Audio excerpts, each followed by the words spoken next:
Cervical cancer है basically, जैसे आपने बताया कि यूट्रस का जो माउथ है, ओपनिंग है, वहाँ का कैंसर है। और जो रूटीन हम वेजाइनल एग्जामिनेशन जब भी ख़वातीन करवाती हैं तो बहुत इजीली वो डॉक्टर उसको देख सकते हैं। तो ये इस चेकअप करवाने के लिए भी ये कोई ख़ास बहुत बड़ा मुआयना, मुश्किल मुआयना नहीं है। क्लिनिकल एग्जामिनेशन पर ही आप इसको ट्रीट कर सकते हैं, इसको देख सकते हैं। दूसरी बात यह है कि इस सर्वाइकल कैंसर पर बात करना इसलिए बहुत ज़रूरी है क्योंकि ये पाकिस्तान में तीसरा बड़ा कैंसर है। लेकिन अगर एज ब्रैकेट देखी जाए यंग खवातीन की, जो कि आप 15 से लेके 44 इयर्स तक एज कर लें, तो उसमें ये सेकंड नंबर पर कॉमनेस्ट कैंसर है। और ये वो वाहिद खवातीन का कैंसर है जो प्रिवेंटेबल है, जिसके लिए कुछ स्क्रीनिंग प्रोटोकॉल मौजूद है। इसके अलावा और कोई खवातीन का ऐसा कैंसर नहीं है जिसको हम वक्त से पहले तशखीस कर लें और उसका इलाज कर लें और उसे कैंसर में तब्दील होने से बचा लिया जाए। ठीक है।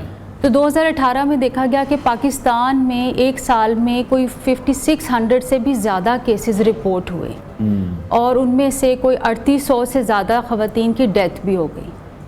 और अब ये सस्टेनेबल डेवलपमेंट गोल्स जो हैं 2030 में जो हमने अचीव करने हैं, उसके लिए इसको एक सेट बना दिया गया है कि हम इसको कैसे अचीव करेंगे। मतलब ये इतना बड़ा ग्लोबल इशू बन चुका है और पाकिस्तान जैसे लो इनकम कंट्रीज़ या मिडिल इनकम कंट्रीज़ में ये कैंसर बहुत ज़्यादा फैल रहा है। ठीक है।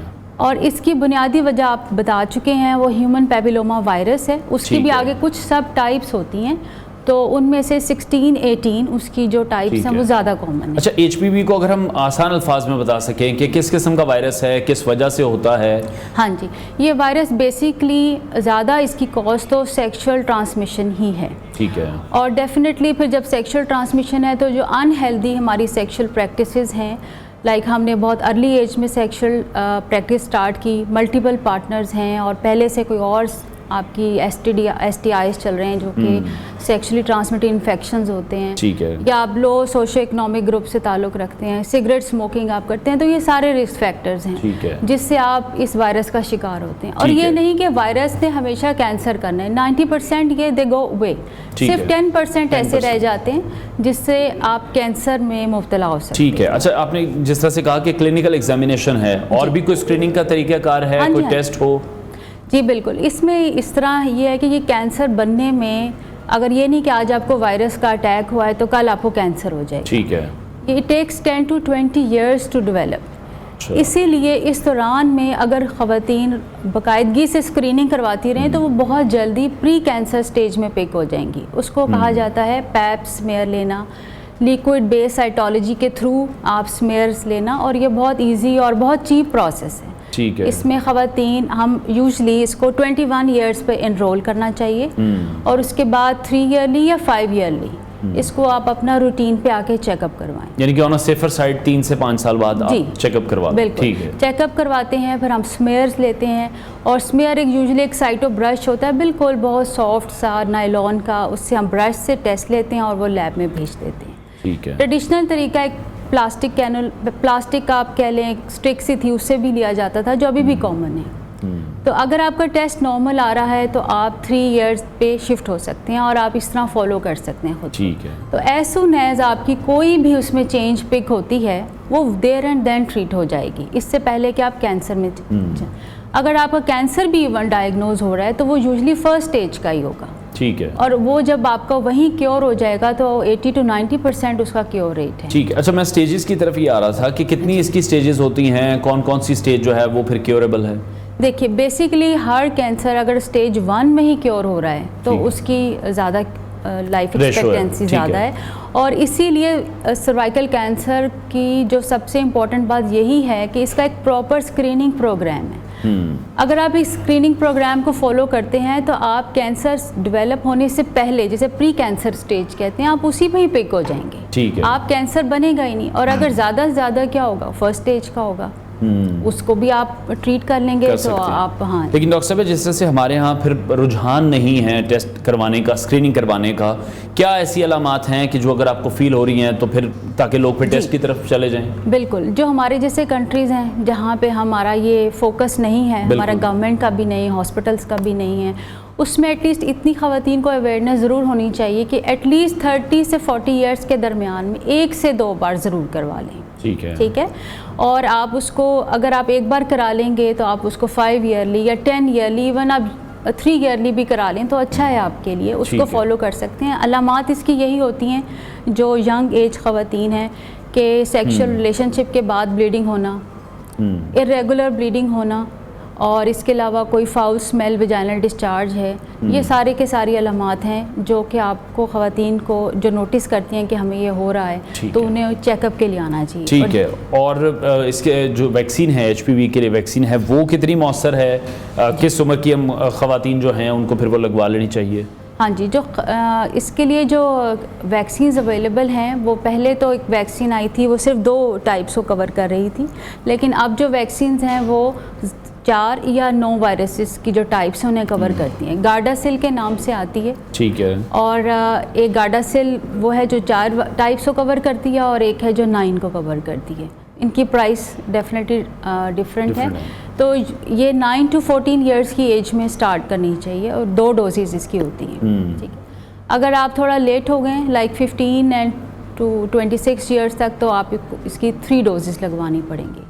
और ये आपको जो मेजर कॉजेज़ हैं कैंसर की, जो टाइप्स हैं, उन सबको ये कवर कर लेते हैं। यानी कि आप ये कह रही हैं कि जो भी बच्चियां हैं इस एज ग्रुप में, उन्हें ये लगवा लेनी चाहिए, इसका कोई नुकसान नहीं है? नुकसान जो अभी तक इसके सामने आया वो यही है, जो इंजेक्शन रिलेटेड आपने लगाया, कोई सोजिश हो गई, कोई फीवर हो गया, या कोई एलर्जी होगी, अभी तक इतना ही है। या कोई जो रेयर चीज़ें नोट की गई कि आपको थोड़ा फेंट हो गए 15 मिनट के बाद थोड़ी देर के लिए, बस वैसा ही है, और कोई मेजर साइड इफ़ेक्ट्स अभी नोट नहीं हुए। लेकिन अगर हम जब रिस्क बेनिफिट रेशो की बात करते हैं तो डेफिनेटली आपको बेनिफिट्स पर ज़्यादा फोकस करना चाहिए। ठीक है। नहीं है नुकसान जो अभी तक इसके सामने आया वो यही है, जो इंजेक्शन रिलेटेड आपने लगाया, कोई सोजिश हो गई, कोई फीवर हो गया, या कोई एलर्जी होगी, अभी तक इतना ही है। या कोई जो रेयर चीज़ें नोट की गई कि आपको थोड़ा फेंट हो गए 15 मिनट के बाद थोड़ी देर के लिए, बस वैसा ही है, और कोई मेजर साइड इफ़ेक्ट्स अभी नोट नहीं हुए। लेकिन अगर हम जब रिस्क बेनिफिट रेशो की बात करते हैं